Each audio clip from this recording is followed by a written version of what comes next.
네, 안녕하십니까. 생활과 과학 몇 번째 시간인가요? 5번째 시간인가요? 네, 5번째 시간을 함께하게 되었습니다. 우리가 오늘 배울 내용은요, 약물의 이용과 건강한 생활에 대한 부분을 한번 학습을 해 보도록 할 건데요. 학습을 진행하기 전에 잠깐만 한 가지만 좀 공지를 하겠습니다. 선생님이 지난 차시에 내준 과제가 있어요. 감염성 질병의 예방과 치료를 위해서 우리가 개인적으로, 국가적으로, 이제 사회적으로 할 수 있었던 그런 조치를 선생님이 네이버 폼을 통해서 제출하라라고 이야기를 했었는데, 지금 보면은 여기 지금 제출한 명단이에요. 뭐 이제 내일까지 제출이니까 아직 제출하지 않은 사람도 있을 텐데, 혹시 본인이 제출을 했는데 여기 명단에 이름이 없다는 사람들은 자기 이름을 적지 않은 겁니다. 그런 사람들은 자기 이름을 적어서 다시 제출해 줄 수 있도록 그렇게 좀 해주세요. 이름을 안 적은 사람들이 좀 있어요. 이름을 안 적은 사람들은 다시 자기 이름을 적어서 같은 내용을 다시 선생님에게 이 네이버 폼 양식으로 보내주면은 좋겠습니다. 네이버 폼 주소를 모르겠는 사람들 선생님 전차시 수업을 참고해 보시면 되겠습니다. 늦지 않게 기한 내에 꼭 과제를 제출해 주세요. 그러면 바로 이 약물의 이용과 건강한 생활에 대해서 한번 학습을 진행을 해 보겠는데요. 잠깐 또 수업을 하기 전에 잠깐만 선생님이 또 지난 시간에 한 가지 빼먹은 내용이 있어가지고 지은이가 제보를 해 주었는데 잘했어요. 이 부분을 좀 다시 한번 선생님이 언급을 하고 그 다음 넘어가도록 하겠습니다. 지난 시간에 선생님이 빼먹은 게 있어요.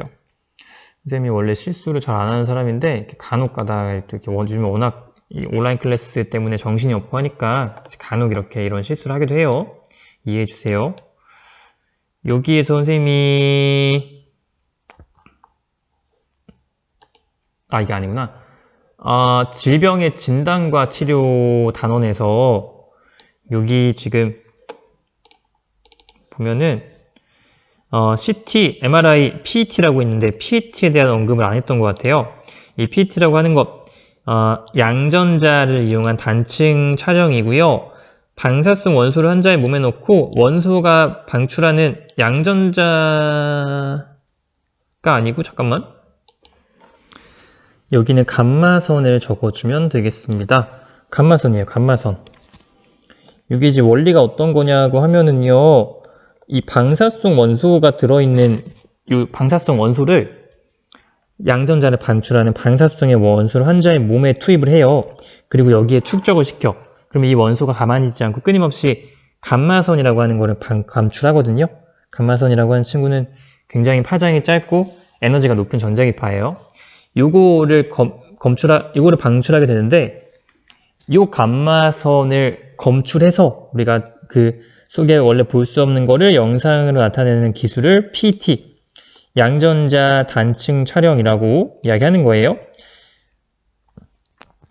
이제 뭐 약자겠어? 파저티브 일렉트론 토모그래피 약자겠죠.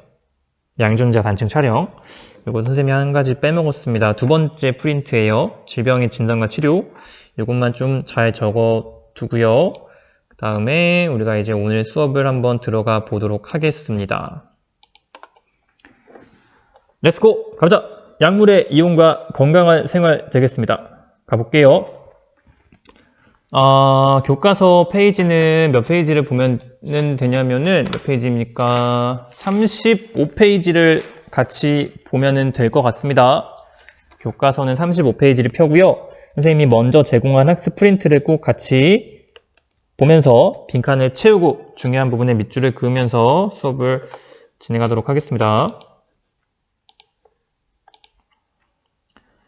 20세기 들어와서는 이 감염성 질병의 종말이 고하는 것으로 보였다. 이제 많은 학자들이 이 감염성 질병의 어떤 세균에 대한 항생제를 개발하면서 세균들이 점점 사라지는 거를 보고 이제 감염성 질병은 더 이상 세상에 존재하지 않는구나 라고 하는 그런 조금 안일한 생각을 했다고 해요.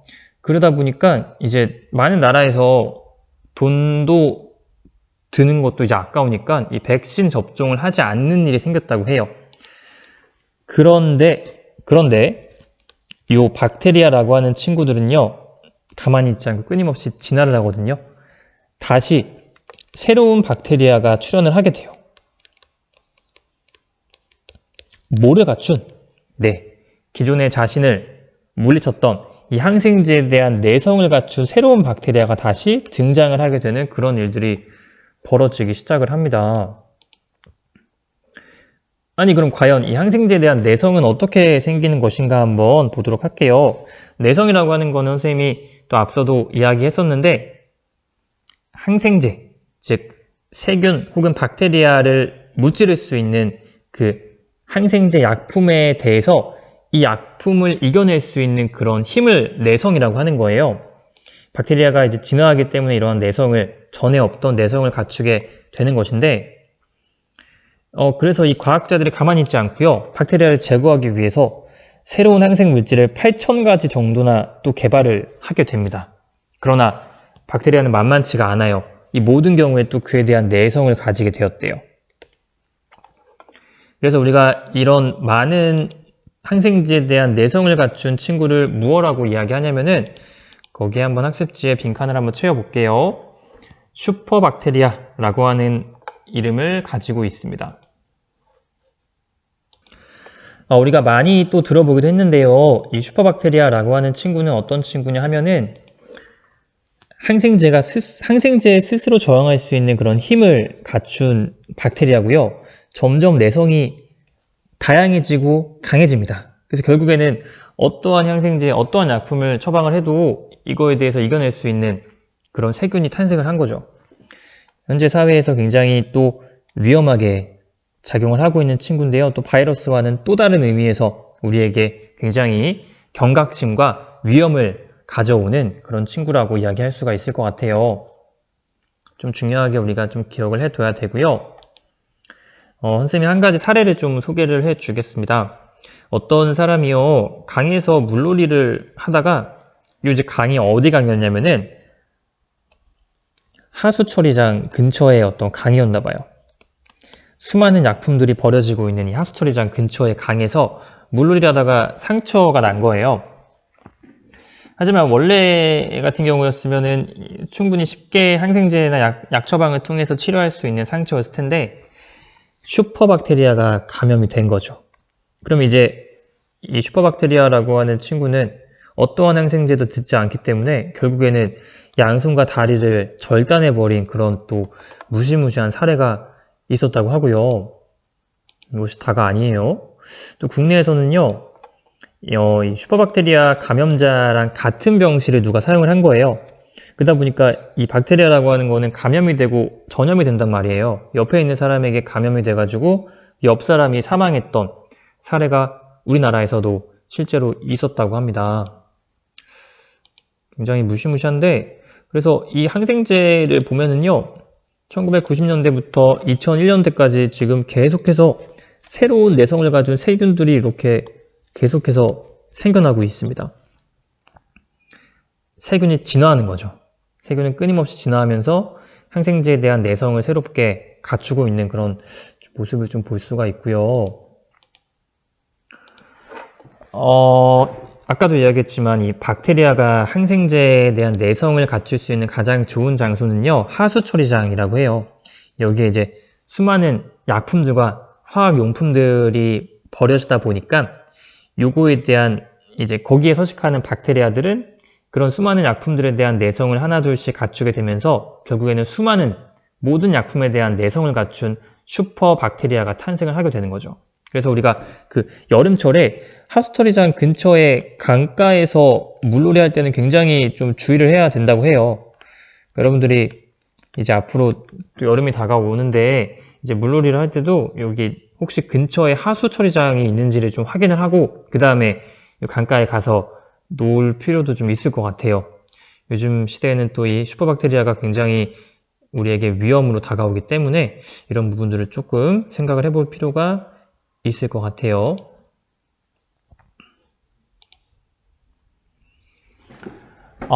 이 슈퍼박테리아가 감염되는 경로가 지금 거기 프린트에 나와 있는데요. 여기 별표를 하고 좀 기억을 해 둘게요. 지금 그림을 보면은요, 환자의 어떤 박테리아가 침투를 했어요. 그런데 이 초록 색깔의 박테리아들은 항생제에 대한 내성이 없는 친구들이에요. 이 친구들이 굉장히 많고 항생제에 대한 내성이 있는 친구는 굉장히 극소수예요. 그런데 중요한 거는 항생제가 투입이 됐을 때 이 초록 색깔의 친구들은 사라지고 빨간 색깔 항생제에 내성이 있는 친구들이 소수였는데 이 친구들이 가만히 있지 않고 이렇게 번식을 하면서 결국에는 거의 모든 박테리아가 내성을 갖춘 박테리아가 탄생을 하게 되는 거죠. 근데 이 친구들은 가만히 있는 게 아니라 아까도 이야기했지만 옆에 있는 주변 친구들에게 이렇게 감염이 되면서 많은 사람들을 위험에 빠뜨리는 이런 일이 벌어지게 됩니다. 그래서 이 항생제의 내성 박테리아가 생겨나게 되는 과정과 주변에 전파가 된다고 하는 사실은 우리가 좀 기억을 해 두면 좋을 것 같아요. 별표를 해 둘게요. 별표.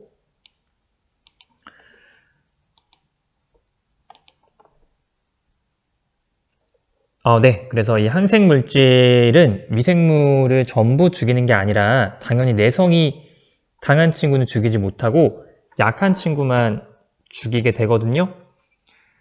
즉 저항성이 있는 소수는 살아남을 수가 있어요.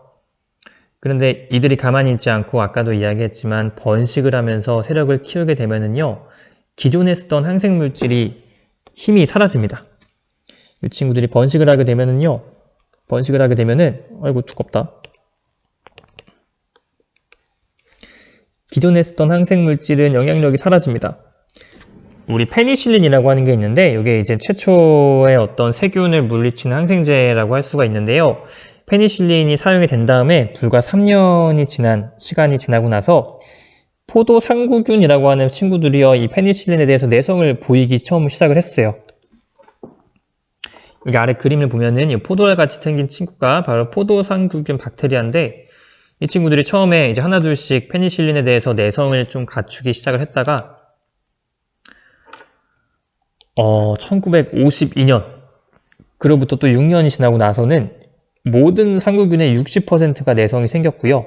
현재는 95%가 페니실린에 대해서 내성을 가지고 있다라고 발표가 됐다고 해요. 그러니까 거의 페니실린이 이제는 먹히지가 않는 거죠. 페니실린으로는 이 포도상구균을 물리칠 수가 없게 된 거예요. 그래서 우리 인간이 지고 있을 수 없잖아요. 메티실린이라고 하는 걸 새롭게 개발을 했어요. 이 친구는 이제 페니실린의 내성을 나타내는 박테리아를 또 치료할 수 있는 그런 항생제인데 1960년대에 사용이 되었다고 해요. 그런데요, 네, 지금은 또 다음 해에 메티실린에 대한 저항이 있는 박테리아가 또 발견이 되었다고 합니다. 이런 식으로 우리 인류가 계속해서 항생제를 개발을 하면은 또 박테리아는 그 항생제를 이겨내는 내성을 갖추고 또 새롭게 진화를 하게 되는 거예요.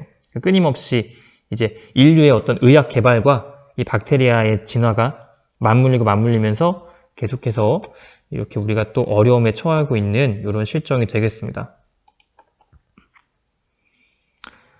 이제 한국에서 이제 메티실린 내성률이 굉장히 높게 나와 있는데요. 이 부분은 좀 넘어갈게요.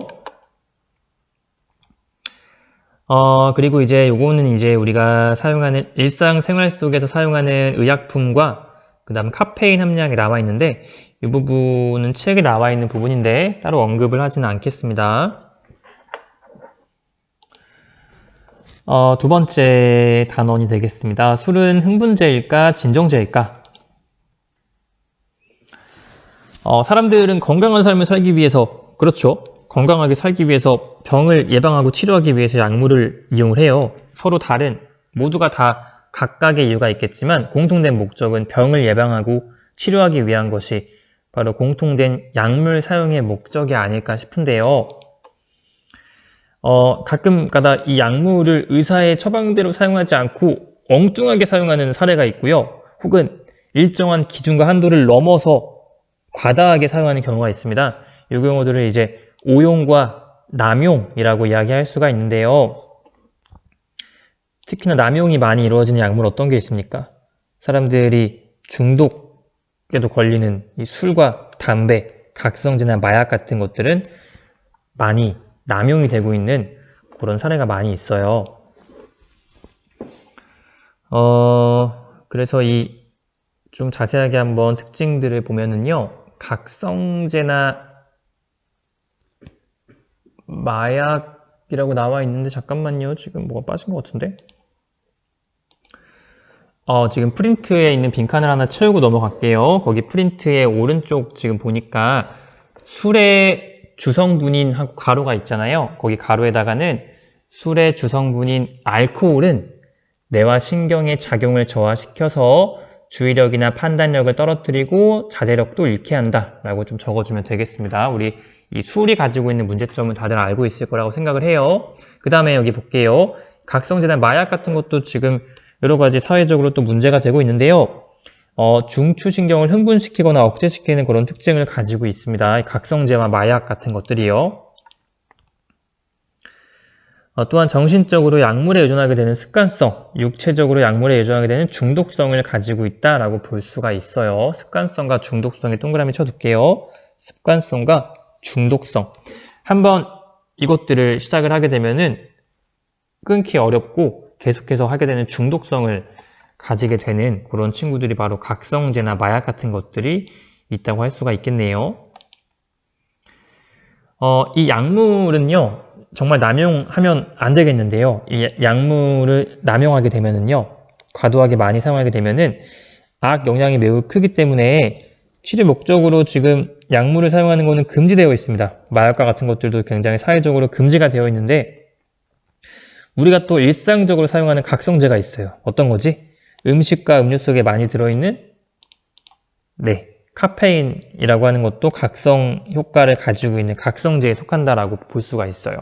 그렇기 때문에 이 카페인, 커피 혹은 여러분들이 시험 공부할 때 많이 마시는 핫식스 같은 것들도 이제 각성제에 속하기 때문에 과도하게 많이 사용을 하게 되면은 우리 몸에 여러 가지 무리를 줄 수 있기 때문에 그런 것들을 좀 지양할 필요성이 있습니다. 그래서 거기 프린트를 지금 보면은 여기 지금 여러 가지 의약품들이 나와 있습니다. 이 의약품들에 대한 것들은 좀 별표에 두고요. 여러분들이 잘 좀 각각이 가지고 있는 특징들을 좀 기억을 해둘 필요가 있어요. 하나씩 한번 같이 한번 이야기를 해 볼게요. 첫 번째가 지금 진통제가 먼저 나와 있어요. 네, 진통제라고 하는 것 우리가 알고 있습니다. 타이레놀이라고 하는 그런 약품으로 가장 유명한 게 바로 이 진통제인데요. 지금부터 선생님이 적어주는 것들을 한번 좀 적어 보겠습니다. 이 진통제의 효과는 어떤 게 있죠? 네, 진통입니다. 말 그대로 우리가 느끼는 어떤 고통과 아픔을 좀 잊게 해주는 그런 진통의 효과를 가지고 있어요. 진통제는 이제 뭐 여러분들이 잘 알고 있기 때문에 뭐 특별하게 설명해 줄 건 없을 것 같고, 말 그대로 정말 우리가 통증을 잊게 하기 위해서 진통의 효과를 하기 위해서 사용한다 라고 생각을 하면 될 것 같고요. 그 다음에 옆에 각성제가 있는데요. 이 각성제라고 하는 거는 사실 약물로서 어디에 쓰이냐면은 ADHD라고 하는 주의 집중 결핍 장애를 치료하는 데 쓰여요. 그리고 조금 더 일상적으로 봤을 때는 졸음을 깨게 해주는 졸음 개선과, 그리고 일반적으로 주의가 산만한 사람들에게 주의 결핍을 치료하기 위해서 이러한 용도로 각성제가 쓰이기도 합니다. 사람을 뭔가 더 눈을 번뜩이게 각성을 시켜주는 그런 약품들인데 이런 용도로 쓰인다라고 하는 것도 좀 기억을 해 두시고요. 그 다음에 신경안정제가 있습니다. 신경안정제라고 하는 거는 이름에서 느껴지듯이 바로 신경의 어떤 흥분된 정도를 조금 신경 흥분과 불안감을 억제해주는 그런 특징을 좀 가지고 있고요. 그리고 사람의 마음을 좀 차분하게 해주고 흥분을 가라앉혀주면서 잠이 오게 하는 불면증을 치료하는 데도 신경안정제가 쓰인다고 해요. 그 다음에 수면제가 있는데요. 수면제는 다들 알고 있겠지만 수면을 유도하는 데 쓰이는 그런 약품이고요. 그 다음에 역시 마찬가지로 마음을 편안하게 해줘야지 또 수면을 취할 수가 있으니까 이런 불안 제거도 불안 억제도 신경 안정제와 마찬가지로 수면제도 역시 불안 억제의 용도로도 쓰이고요. 그 다음에 불면증을 치료하는 데도 쓰인다고 해요. 그런데 우리가 또 잘 알고 있겠지만 이 수면제라고 하는 거는 과도하게 많이 사용을 하게 되면은 심장이 멈출 수도 있는 굉장히 그런 위험한 약품이기 때문에요. 반드시 의사의 처방을 받은 사람만이 사용할 수 있는 그런 약품이기도 하죠. 이런 특징들을 여러분들 거기 프린트에다가 조금 잠깐 정지를 해두고 좀 적어두고요. 좀 기억을 해뒀으면 좋겠어요. 그 다음 넘어가겠습니다. 진해제라고 해서 여러분들이 조금 생소할 수도 있는데 진해제의 역할은요. 기침을 완화하는 데 쓰이는 게 바로 진해제예요. 과한 기침이 나왔을 때 진해제를 먹으면서 기침을 좀 완화시키고 혹은 억제시키는 그런 특징을 좀 가지고 있고요.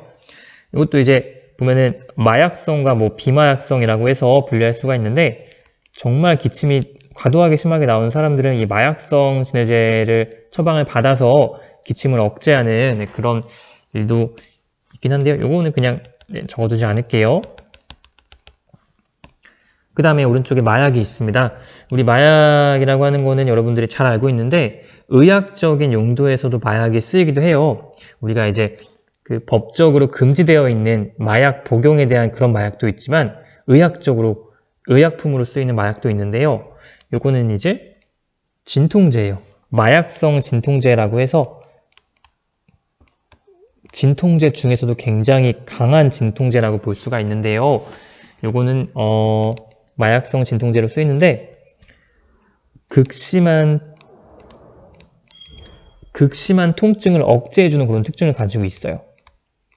그러니까 좀 우리 그 단적인 예를 들어주면은 이제 영화 같은 데를 보면은 전쟁터에서 군의관들이 그 총알이 빗발치는 그런 무서운 상황에서 열심히 뛰어다니면서 이제 총알을 맞은 환자에게 모르핀을 막 급하게 주입하는 그런 장면을 본 적이 있을 수도 있어요. 그러니까 그런 모르핀 같은 마약성 진통제나 혹은 코데인 같은 이런 정말 극심한 통증을 억제할 수 있는 이런 데 쓰이는 것이 바로 의약품용 마약이 되는 거예요.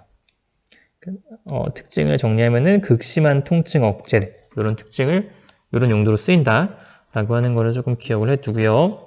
그 다음에 술과 담배도 나와 있는데 이것도 이제 약물로 우리가 분류를 하는 건데요. 술이라고 하는 거는 어떤 거냐면 에탄올이죠. 술은 에탄올이에요. 그러니까 술을 마시면은 이 에탄올에 의해서 뇌와 어떤 신경의 작용이 좀 저하가 되고요. 그러다 보니까 사람이 좀 침착해지고 불안을 제거하게 되는 이런 용도가 또 있기도 해요. 하지만 보통은 이 과도한 술을 마시게 되면은 사람이 이제 간에 무리가 오고 여러 가지 또 다른 질병들을 야기하기도 하죠. 담배도 마찬가지입니다.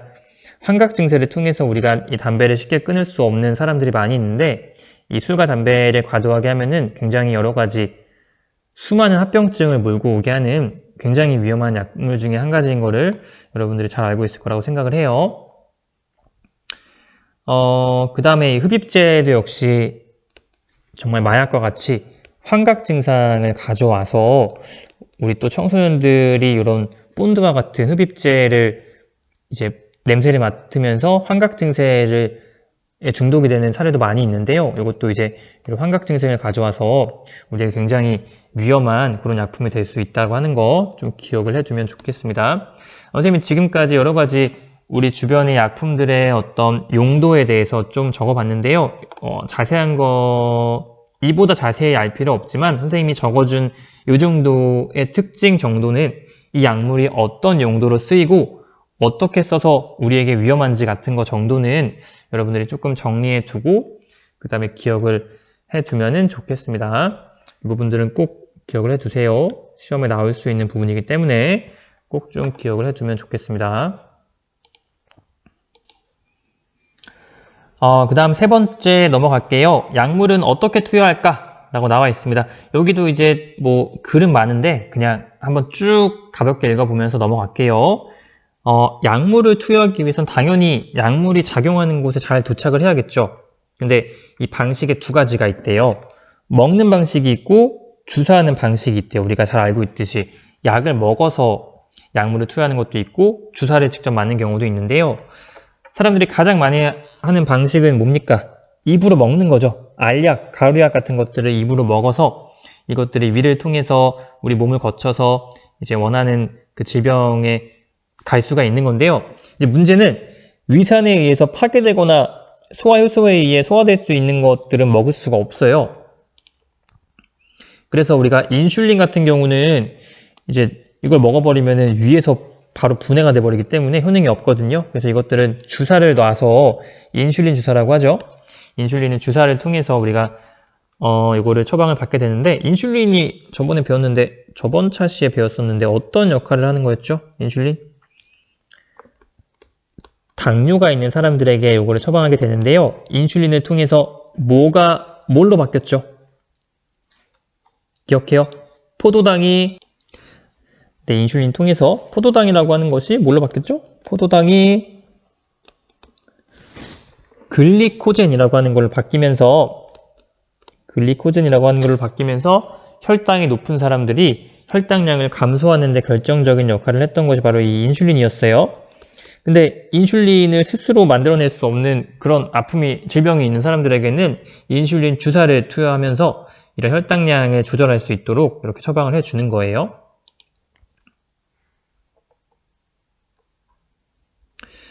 그런데 선생님이 지금 이거를 또 이제 인슐린에 대해서 한번 조사를 해보면서 알게 된 사실인데, 최근에는 먹는 인슐린 주사기가 새로 또 개발이 됐다고 해요. 이전까지는 당뇨에 걸린 환자들이 인슐린 주사를 배에 직접 맞으면서 처방을 받는 그런 어려움이 또 있었는데, 이제 주사기로 개발이 되어서요.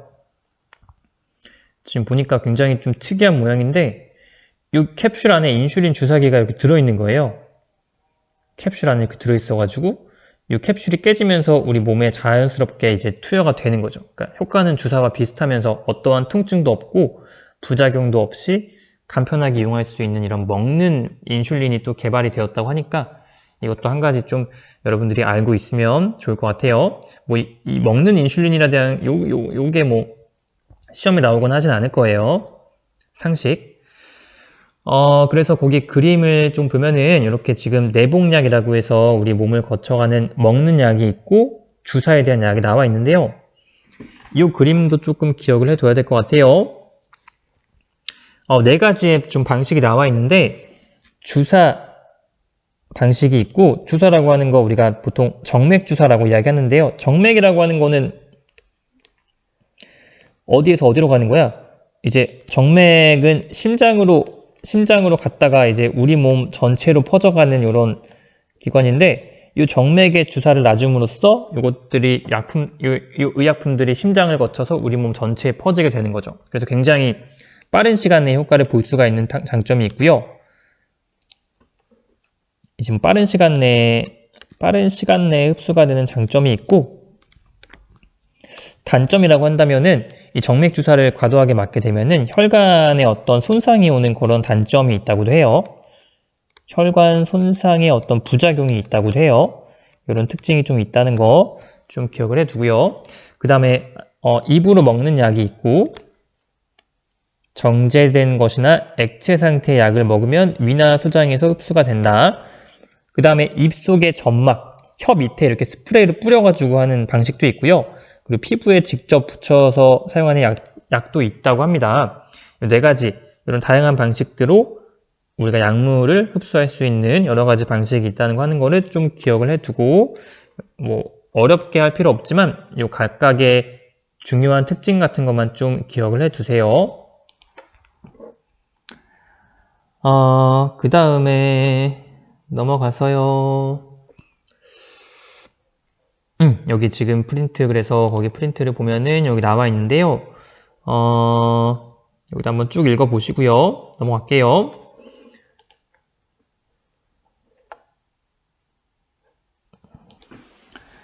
자, 그 다음에 마지막 그 프린트 오른쪽에 네 번째 단원을 한번 볼게요. 건강을 유지하려면 어떻게 해야 할까? 라고 나와 있습니다. 여기만 마지막으로 하고 그 다음에 수업을 마치는 걸로 하겠습니다. 20세기를 지나면서 질병의 원인을 밝혀내고 그 예방과 퇴치를 위한 방법을 찾아내서 거의 모든 질병을 통제할 수 있을 것 같았다. 그러나 내성을 가진 박테리아를 치료하는 비용이 상승하면서 점점 많은 사람들이 약을 살 수가 없게 되었다. 그래서 중요한 건 요겁니다. 이 건강을 유지하기 위해서 우리가 해야 될 가장 중요한 건데요. 자, 항생제가 맞습니다. 오타예요. 항생제와 살충제의 남용을 줄여서 이것들을 안 쓰기 시작하면 우리가 박테리아는 내성이 사라질 수밖에 없겠죠.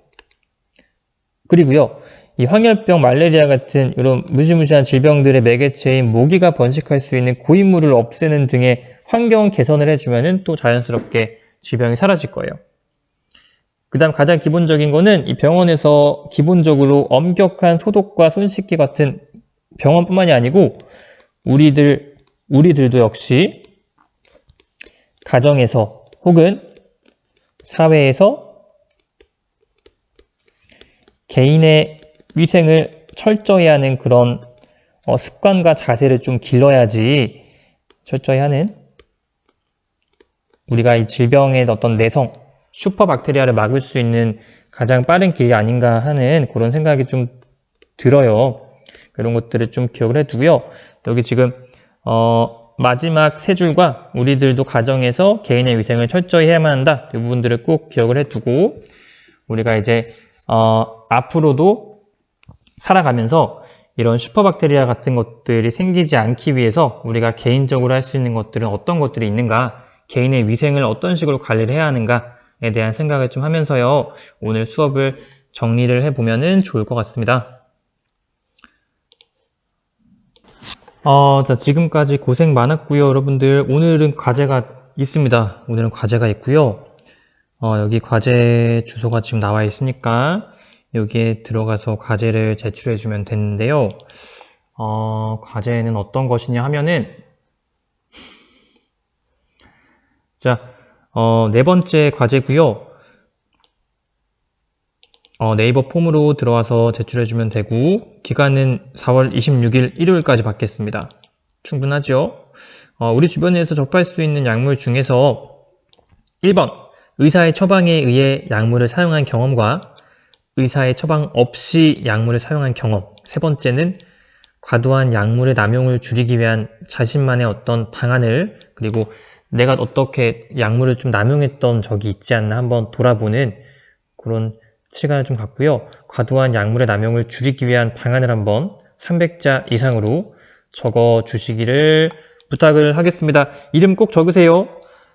네 번째 과제 꼭 일요일까지 제출해 주시고요. 지금까지 수업 듣느라 고생이 너무너무 많았습니다. 감사합니다. 안녕.